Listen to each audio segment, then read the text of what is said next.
नमस्कार, स्वागत है आपका हमारे एक और नए वीडियो में। आज इस वीडियो में हम जानेंगे 22 जनवरी 2023 को होने वाली RACIT परीक्षा के सभी 35 प्रश्नों के उत्तरों के बारे में। तो शुरू करते हैं आज का वीडियो। पहला प्रश्न है, निम्न में से कौन सा एप्लीकेशन सॉफ्टवेयर नहीं है? Windows XP, VLC media player, Adobe reader, Photoshop. तो इसमें सही आंसर होगा विंडोज XP, क्योंकि विंडोज XP एक सिस्टम सॉफ्टवेयर होती है। जैसे विंडोज 7, विंडोज 10 ये सभी ऑपरेटिंग सिस्टम सॉफ्टवेयर होते हैं। अगला प्रश्न है, ईमेल क्लाइंट में इनबॉक्स एक स्थान जहां भेजे गए ईमेल रखा जाता है। बी, एक स्थान जहां अवांछित ईमेल को रखा जाता है। सी, एक स्थान जहां हटाया गया ईमेल को रखा जाता है। डी, इनमें से कोई नहीं। तो इनबॉक्स फोल्डर के अंदर उन मेलों को रखा जाता है जो मेलें हमको प्राप्त होती है। तो इसमें सही आंसर होगा डी, इनमें से कोई नहीं। प्रश्न नंबर 3, निम्नलिखित में से सबसे उपयुक्त विकल्प चुनिए। ए, इलेक्ट्रॉनिक भुगतान प्रणाली में डेबिट कार्ड और क्रेडिट कार्ड का उपयोग किया जा सकता है। बी, OMR का पूरा रूप ओनली मैग्नेटिक रीडर है। सी, स्काइप सिस्टम सॉफ्टवेयर का एक उदाहरण है। डी, प्रिंटर की आउटपुट गुणवत्ता HZ यानी हर्ट्ज में मापी जाती है। तो सही आंसर रहेगा ए, इलेक्ट्रॉनिक भुगतान प्रणाली में डेबिट कार्ड यानी कि ऑनलाइन अगर कुछ भुगतान करना है तो डेबिट कार्ड और क्रेडिट कार्ड का उपयोग किया जा सकता है। तो ये बिल्कुल सही है। OMR का पूरा रूप ओनली मैग्नेट रीडर नहीं होता है। OMR का पूरा रूप होता है optical mark reader. Skype system software का एक उदाहरण है, तो ये सिस्टम सॉफ्टवेयर का नहीं, एप्लीकेशन सॉफ्टवेयर का उदाहरण होता है। प्रिंटर की आउटपुट गुणवत्ता हर्ट्ज में मापी जाती है, तो इसके बजाय हर्ट्ज में नहीं मापते हैं बल्कि DPI यानी कि डॉट पर इंच में मापा जाता है। तो ये भी गलत है, यानी सही आंसर रहेगा ए। अगला प्रश्न नंबर 4, निम्नलिखित ईमेल फील्ड दिए गए हैं।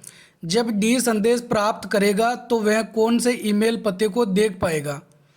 तो 2CC और BCC तीनों के अंदर ईमेल एड्रेस टाइप किए गए हैं। CC का मतलब होता है कार्बन कॉपी और BCC का मतलब ब्लाइंड कार्बन कॉपी। तो जिस व्यक्ति का ईमेल एड्रेस BCC यानी ब्लाइंड कार्बन कॉपी के अंदर टाइप किया जाता है, वो व्यक्ति 2 और CC में जो ईमेल एड्रेस टाइप किया गया है उनको देख सकते हैं। BCC में उनके साथ में जो ईमेल एड्रेस टाइप किया गया उनको वो नहीं देख पाएंगे। तो इसमें राइट आंसर रहेगा बी, यानी 2 और CC दोनों में लिखे गए ईमेल एड्रेस को BCC वाला देख सकता है। अगला प्रश्न नंबर 5, MS एक्सेल 2010 में सबसे ऊपरी बाईं ओर वाले सेल का पता यानी कि सीट का जो पहला सेल है उसका एड्रेस क्या होता है? तो उसका एड्रेस होता है A1। तो इसमें सही आंसर रहेगा ए। अगला प्रश्न नंबर 6, MS एक्सेल 2010 में एक टूल है जो अज्ञात मान की गणना करने के उद्देश्य से पीछे की ओर काम करता है। बूलियन ऑपरेटर, मेल मर्ज, गोल सीक, बुकमार्क। तो इसमें सही आंसर रहेगा सी, गोल सीक। MS एक्सेल में फॉर्मूला का उपयोग करते समय गोल सीक के द्वारा अज्ञात मान या अनुमानित वैल्यू ज्ञात की जा सकती है। प्रश्न नंबर 7, OTP का उपयोग सुरक्षित ऑनलाइन लेन देन के लिए अतिरिक्त सुरक्षा सुविधाओं में से एक के रूप में किया जाता है। OTP का पूर्ण रूप क्या है? तो OTP का फुल फॉर्म क्या होती है? OTP की वन टाइम पासवर्ड, जो कि एक बार काम में लिए जा सकते हैं। तो इसमें सही आंसर रहेगा सी।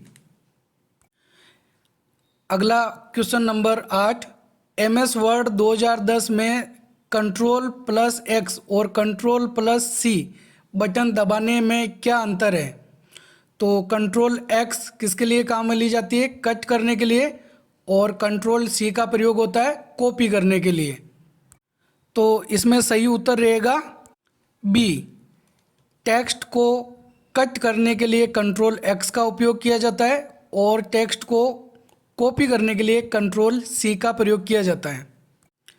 और कट या कॉपी किए गए भाग को कौन सी मेमोरी में रखा जाता है उसका नाम कमेंट बॉक्स में ज़रूर बताएं। अगला प्रश्न नंबर 9, यदि कोई कंपनी ब्रोशर के प्रत्येक पृष्ठ के नीचे अपनी कंपनी का नाम और लोगो शामिल करना चाहती है तो क्या उपयोग किया जाना चाहिए? तो एमएस वर्ड से संबंधित ये प्रश्न है जिसमें इंसर्ट टैब में हेडर और फुटर के दो ऑप्शन मिलते हैं। हेडर पेज के ऊपर लगता है और फुटर पेज के नीचे लगाया जाता है। तो यहाँ पे पूछा गया है पृष्ठ के नीचे अपनी कंपनी का नाम और लोगो शामिल करना चाहते हैं, तो इसका मतलब फुटर, यानी कि इसमें सही आंसर रहेगा सी। प्रश्न नंबर 10, जॉयस्टिक मुख्य रूप से के लिए प्रयोग किया जाता है? स्क्रीन पर ध्वनि को नियंत्रित करने, computer gaming, text enter, print text. तो इसमें सही आंसर होता है बी, यानी कि जॉयस्टिक का प्रयोग कंप्यूटर गेम खेलने के लिए किया जाता है जो कि एक इनपुट डिवाइस होता है। अगला प्रश्न नंबर 11, एमएस पावर पॉइंट 2010 में अधिकतम जूम प्रतिशत है? तो मैक्सिमम जूम इसमें 400% किया जा सकता है, यानी कि सही आंसर रहेगा इसमें सी, 400%। आपको कमेंट बॉक्स में अगर पता है तो ये बताना है कि मिनिमम इसको कितना प्रतिशत जूम किया जा सकता है।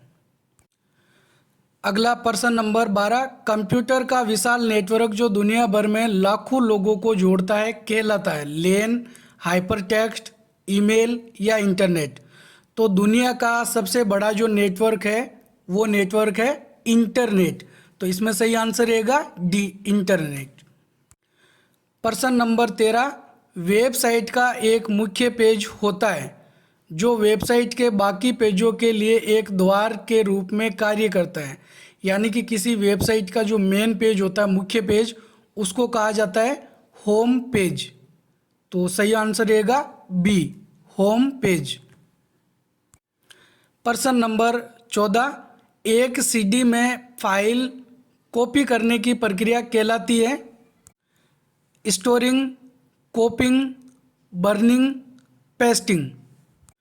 तो सीडी डीवीडी में कोई भी फाइलों को कॉपी करना, इसको कहा जाता है बर्निंग करना, यानी कि इसमें सही आंसर है सी, बर्निंग। प्रश्न नंबर 15, आप एमएस ऑफिस दस्तावेज को पीडीएफ फाइल फॉर्मेट में कैसे सेव कर सकते हैं? तो ए, फाइल टैब से सेव एज में सेव एज टाइप पीडीएफ चुनें। तो यही सही आंसर होने वाला है ए, क्योंकि जब भी हम फाइल को सेव करते हैं तो उस समय हम पीडीएफ फॉर्मेट में सेव कर सकते हैं, या अन्य और भी कई सारे एक्सटेंशन होते हैं जिसमें फाइल को सेव किया जा सकता है। प्रश्न नंबर 16, विंडोज में विकल्प छवि को कंप्यूटर और प्रोजेक्टर के बीच विभाजित करता है जब भी हम प्रोजेक्टर को कंप्यूटर से जोड़ते हैं। इस तरह आप अपने कंप्यूटर स्क्रीन पर कुछ और, प्रोजेक्टर स्क्रीन पर कुछ और दृश्य को प्रदर्शित कर सकते हैं। Computer only, duplicate, extend, projector only? तो इसमें सही आंसर रहेगा एक्सटेंड, यानी कि सी, एक्सटेंड। प्रश्न नंबर 17, वेबसाइट https://www.irctc.co.in से संबंधित हैं? भारतीय रेल, पासपोर्ट सेवा सर्विसेज, आईटीआर फाइलिंग, आधार अपडेशन? तो इसमें सही आंसर रहेगा ए, भारतीय रेल। इसके द्वारा रेल की टिकट बुक की जा सकती है या उसका स्टेटस पीएनआर के थ्रू चेक किया जा सकता है। प्रश्न नंबर 18, फायरवॉल एक सॉफ्टवेयर है जो सुरक्षा करता है? सर्वर, नेटवर्क, फायर, व्यक्तिगत कंप्यूटर? तो इसमें सही आंसर यहाँ नीचे दिए गए हैं। इन विकल्पों में से सही आंसर रहेगा डी, यानी कि फायरवॉल सर्वर, नेटवर्क, व्यक्तिगत कंप्यूटर की सुरक्षा करता है, लेकिन फायर ये तो एक शब्द हो गया, यानी कि आग। प्रश्न नंबर 19, निम्न में से कौन सा एक छवि यानी ग्राफिक्स फाइल प्रारूप नहीं है? यानी यहाँ पे एक्सटेंशन नेम पूछा जा रहा है, तो PNG GIF BMP GUI। तो जो इमेज होती है वो PNG में सेव हो सकती है, GIF में सेव हो सकती है, BMP में भी सेव हो सकती है, यानी इसमें सही आंसर रहेगा D GUI। प्रश्न नंबर 20, निम्न में से कौन सा एक इनपुट डिवाइस का उदाहरण है? Scanner, speaker, projector, printer. तो इसमें सही आंसर है ए स्कैनर, क्योंकि स्पीकर भी आउटपुट होता है, प्रोजेक्टर भी आउटपुट होता है, प्रिंटर भी आउटपुट होता है। प्रश्न नंबर 21, सेविंग एक प्रक्रिया है। ए मेमोरी से स्टोरेज माध्यम में दस्तावेजों को कॉपी करने की, बी दस्तावेज की वर्तमान स्थिति को प्रिंट करने की, सी संपूर्ण रूप बदलने की, डी ये सभी। तो इसमें सही आंसर रहेगा ए मेमोरी से स्टोरेज माध्यम में दस्तावेज को कॉपी करने की प्रक्रिया, यानी कि सेव करना। प्रश्न नंबर 22, CPU और मेमोरी स्थित है। ए विस्तार board, B motherboard, C storage device, D output device. तो इसमें सही आंसर रहेगा बी मदरबोर्ड, क्योंकि माइक्रो प्रोसेसर या रैम आदि ये सभी मदरबोर्ड से ही जुड़े हुए होते हैं। प्रश्न नंबर 23, FTP का पूरा नाम है, तो इसका पूरा नाम होता है फाइल ट्रांसफ़र प्रोटोकॉल, यानी कि सही आंसर रहेगा ए। प्रश्न नंबर 24, आपको कुशल स्लाइड शो प्रेजेंटेशन बनाने में कौन सा एप्लीकेशन सॉफ्टवेयर सक्षम बनाता है? तो प्रेजेंटेशन बनाने के लिए MS पावर पॉइंट यानी माइक्रोसॉफ्ट पावर पॉइंट का ही प्रयोग किया जाता है। तो सही आंसर है सी माइक्रोसॉफ्ट पावर पॉइंट। प्रश्न नंबर 25, कंप्यूटर का प्राथमिक उद्देश्य को प्रोसेस करना और इसे सूचना में बदलना है। इलेक्ट्रिसिटी, डेटा, रॉ मटेरियल, पानी। तो हम जो भी इनपुट करते हैं उसको कहा जाता है डेटा, उस पर प्रोसेसिंग होकर वो डेटा बदल जाती है सूचना में। तो यहाँ पे सही आंसर रहेगा बी यानी कि डेटा। प्रश्न नंबर 26, आप कंप्यूटर से सोशल मीडिया का उपयोग निम्नलिखित के उपयोग से कर सकते हैं। तो इसमें पूछा गया है कि ऐसे कौन कौन से प्लेटफॉर्म हैं जहां सोशल मीडिया का प्रयोग किया जा सकता है। तो सोशल मीडिया का प्रयोग आजकल बहुत ज़्यादा किया भी जा रहा है, जैसे फेसबुक, इंस्टाग्राम, ट्विटर आदि। तो इसमें सही आंसर रहेगा सी। प्रश्न नंबर 27, जंक ईमेल को कहा जाता है spam, spoof, sniffer, script, spool. तो इसमें सही आंसर रहेगा ए स्पैम। स्पैम में जंक ईमेल यानी कि हमको नुकसान पहुंचाने वाली मेल या ऐसी मेल जिनको हम प्राप्त करना नहीं चाहते हैं उनको रखा जाता है। अगला प्रश्न नंबर 28, USB का पूरा रूप है।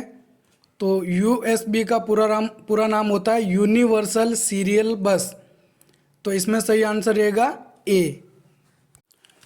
अगला प्रश्न number 29, TB, KB, GB, MB memory की इकाइयों को आरोही क्रम में व्यवस्थित कीजिए।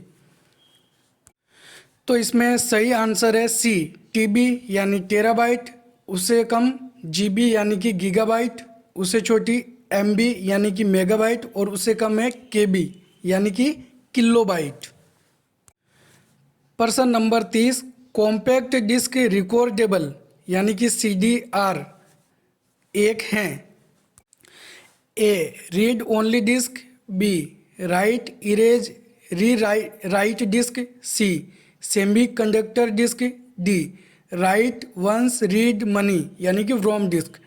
तो इसमें सही आंसर रहेगा डी, यानी कि ऐसी डिस्क जिसमें एक बार राइट किया जा सकता है और बार बार रीड किया जा सकता है। प्रश्न नंबर 31, कथन 1, शिफ्ट प्लस डिलीट कीबोर्ड कुंजियों का उपयोग करने से फाइल फोल्डर स्थायी रूप से हट जाता है और यह रिसाइकल बिन में भी उपलब्ध नहीं होता है। तो बिल्कुल सही है ये। शिफ्ट डिलीट शॉर्टकट की होती है किसी भी फाइल फोल्डर को बिना रिसाइकल बिन में भेजे सीधे डिलीट करने की। तो कथन 1 सही है। कथन 2, विंडोज 10 में प्रत्येक उपयोगकर्ता के लिए अलग अलग उपयोगकर्ता खाते अद्वितीय सेटिंग्स और वरीयताओं की अनुमति देते हैं, जैसे डेस्कटॉप, पृष्ठभूमि या स्क्रीन सेवर। तो ये बिल्कुल सही है। अगर हम अलग अलग यूजर अकाउंट का प्रयोग करते हैं तो उसमें अलग अलग डेस्कटॉप या स्क्रीन सेवर रख सकते हैं। तो इनमें से सही आंसर रहेगा कथन 1 और कथन 2 दोनों सही है, यानी कि डी। प्रश्न नंबर 32, एनिमेशन जैसे प्रभाव हैं जो तब होते हैं जब आप MS पावरपॉइंट 2010 में स्लाइड शो के दौरान एक स्लाइड से दूसरी स्लाइड पर जाते हैं। तो एक स्लाइड से दूसरी स्लाइड पे जब जाते हैं तो उसके बीच जो इफेक्ट होता है उसको कहा जाता है स्लाइड ट्रांजिशन, यानी कि इसमें सही आंसर रहेगा सी। प्रश्न नंबर 33, MS एक्सेल 2010 में सेल एड्रेस का सही उदाहरण क्या है? तो इसमें सही आंसर है बी, AZ 145, क्योंकि हमको पता है कि जब भी हम कोई सेल का एड्रेस टाइप करते हैं तो सबसे पहले ABCD वाले अक्षर आते हैं और उसके बाद में जो संख्या होती है, यानी कि पहले सेल एड्रेस में पहले कॉलम का नाम लिखना होता है, उसके बाद रो का। जैसे अभी हमने प्रश्न नंबर 5 में पहले जाना था कि सेल का एड्रेस जो सबसे पहले शुरू होता है उसका है A1, यानी कि A पहले आ रहा है फिर 1 आ रहा है। तो यहाँ पे भी ऐसा ही होगा, ABCD वाला जो अक्षर वो पहले लिखा जाएगा और उसके बाद संख्या टाइप की जाएगी। तो सही आंसर बी। प्रश्न नंबर 34, URL का एक मान्य उदाहरण है, यानी कि URL की फुल फॉर्म होती है यूनिवर्सल रिसोर्स लोकेटर, जो किसी वेब पेज का एड्रेस होता है। तो इसमें URL का उदाहरण है सी। तो सही आंसर रहेगा इसमें सी, www.vmou.ac.in। ये एक वर्धमान महावीर ओपन यूनिवर्सिटी की वेबसाइट है। लास्ट प्रश्न नंबर 35, निम्नलिखित का मिलान कीजिए। MS वर्ड 2010, तो इसमें पूछा गया इसमें बनने वाली फाइल को क्या बोलते हैं? तो इसमें बोलते हैं डॉक्यूमेंट, यानी कि दस्तावेज। तो 1 नंबर का मिलान होगा आर से। MS एक्सेल 2010, इसमें जो फाइल बनती है उसको हम बोलते हैं वर्कशीट, यानी कि सीट इससे संबंधित है। 3 नंबर, MS पावरपॉइंट 2010 में बनने वाली फाइल यानी प्रेजेंटेशन फाइल स्लाइडों से मिलके बनती है, तो ये स्लाइड यानी कि P से मिलेंगे। तो अब जान लेते हैं इसका सही आंसर। तो इसका सही आंसर रहने वाला है सी, 1 R 2 Q और 3 P। तो वीडियो में अंत तक बने रहने के लिए आपका बहुत बहुत धन्यवाद। अगर आपको यह वीडियो पसंद आई तो लाइक करें, और हमारे चैनल पर अगर पहली बार आए हैं तो हमारे चैनल को सब्सक्राइब ज़रूर करें। धन्यवाद।